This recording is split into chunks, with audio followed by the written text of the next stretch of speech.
జగన్మోహన్ రెడ్డి గారు చేసేటువంటి సంక్షేమ కార్యక్రమాలు, అభివృద్ధి కార్యక్రమాలు ఈ రాష్ట్ర ప్రజలు గెలిపిస్తారు. మిగిలినట్టు 50% బీజేపీకి 1%, కాంగ్రెస్కి 1%, పవన్ కళ్యాణ్కి 3%, చంద్రబాబుకి 40% ఇట్లా ఉంటాయి. వీళ్ళందరూ కలిసినా కూడా ఓటు ఏమి ట్రాన్స్ఫర్ అయ్యేటువంటి పరిస్థితి ఉండదు. చంద్రబాబు నాయుడు విచిత్రంగా మాడుతూ ఉంటాడు. 420 నా కొడుకు అనమాటాడు చంద్రబాబు గారు అంటేనే ఆడు 420 గాడు. ఎందుకంటే జగన్మోహన్ రెడ్డి గారు అభ్యర్థులను మారుస్తున్నాడంట. ఎంఆర్ఓలకి ట్రాన్స్ఫర్లు ఉంటాయి, అధికారులకు ట్రాన్స్ఫర్లు ఉంటాయి, ఎమ్మెల్యేలకు కూడా ట్రాన్స్ఫర్లు ఉంటాయి అంటాడు. మరి వీడి 420 గాడు 78లో కుప్పంలో పోటీ చేశాడు, చంద్రగిరిలో పోటీ చేశాడు 78లో కాంగ్రెస్ పార్టీ తరఫున. కుప్పం నుంచి చంద్రగిరి 110 కిలోమీటర్లు. ఈయన పోటీ చేసిన చంద్రగిరి నుంచి కుప్పం 110 కిలోమీటర్లు, కర్ణాటక బోర్డర్లో, తమిళనాడు బోర్డర్లో ఉంటుంది అది. మరి వీడు ఎట్టా ట్రాన్స్ఫర్ అయ్యలేడండి చంద్రగిరి నుంచి కుప్పం? వీడు ఆఫీసరా, వీడు అధికారా, వీడు ఎమ్మెల్యేకి వెళ్ళలేదా? అన్ని సొల్లు నా కొడుకు, సొల్లు మాటలు, సొల్లు నా కొడుకు అనమాట. నా ట్రాన్స్ఫర్లు ఉంటాయని నాకు తెలియదు. విచిత్రంగా ఈడే కదా అసలు ట్రాన్స్ఫర్ ఎప్పుడు 89లో వెళ్ళాడు, 30 సంవత్సరాల నాడు వెళ్ళాడు ఈ ట్రాన్స్ఫర్ అయ్యి చంద్రగిరి నుంచి కుప్పం. మరి వీడు కొడుకు అక్కడ మంగళగిరిలో స్కూల్లో చదువుకున్నాడా? వీడు ఊరు మంగళగిరా, లేకపోతే వీడు పుట్టింది వీడు పెరిగింది మంగళగిరా? మరి ఈడేట వచ్చాడు పప్పు నా కొడుకు మంగళగిరి పోటీ చేయటానికి ట్రాన్స్ఫర్ అయ్యి రాలేదా? హైదరాబాద్లో చేయొచ్చుగా, లేకపోతే ఆడి బాబు చంద్రగిరిలో చేయొచ్చుగా. మరి పవన్ కళ్యాణ్ భీమవరంలో పుట్టి గోళీలు ఆడాడా, లేదా గాజువాకులో సంక్రాంతాడా? వీళ్ళు అసలు బాబు, కొడుకు, పార్ట్నర్, దత్తపుత్రుడు అందరూ కూడా వలస వెళ్ళి అక్కడెక్కడ పోటీ చేసేవాళ్ళే. వీళ్ళకంట ట్రాన్స్ఫర్లు ఉంటాయని తెలియదంట. ఓరిడు అమ్మ చంద్రబాబు నటన చూస్తే మామూలుగా ఇంటి వారు సిగ్గుపడతాడు. ఆయనే చెప్పాడు నా అల్లుడు పెద్ద నటుడు, దొంగ నా కొడుకు అని చెప్పి. కాబట్టి ఈ ట్రాన్స్ఫర్లు ఇవన్నీ పిట్ట కథలు, ఇవన్నీ చంద్రబాబు నాయుడు చెప్పినా కూడా నడవదు. చంద్రబాబు నాయుడు, పవన్ కళ్యాణ్, లోకేష్ నిన్న మొన్న యుద్ధం ప్రకటించారు. జగన్మోహన్ రెడ్డి గారు ఆల్రెడీ యుద్ధం ప్రకటించి 12 ఏళ్ళు అయింది.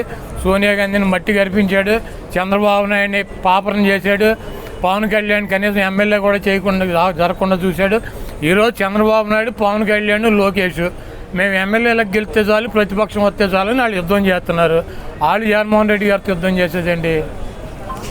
జగన్మోహన్ రెడ్డి గారు 2009 సెప్టెంబర్ 2వ తారీఖున రాజశేఖర్ రెడ్డి గారు చనిపోయిన రోజు నుంచి జగన్మోహన్ రెడ్డి గారు యుద్ధం ప్రకటించాడు.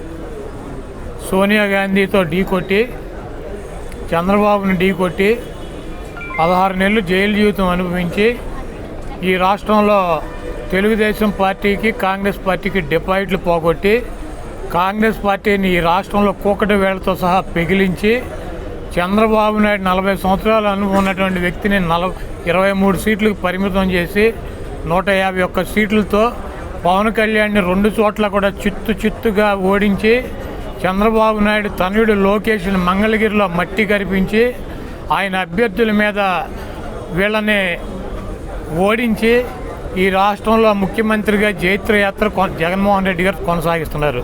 పవన్ కళ్యాణ్, చంద్రబాబు నాయుడు, లోకేష్ ఇప్పుడేమైనా యుద్ధ పేరు మోగించి, గంటలు మోగించి, పిల్లి మేడలో గంటలు కట్టుకొని చచ్చి ఉంటారు నిన్న మొన్న.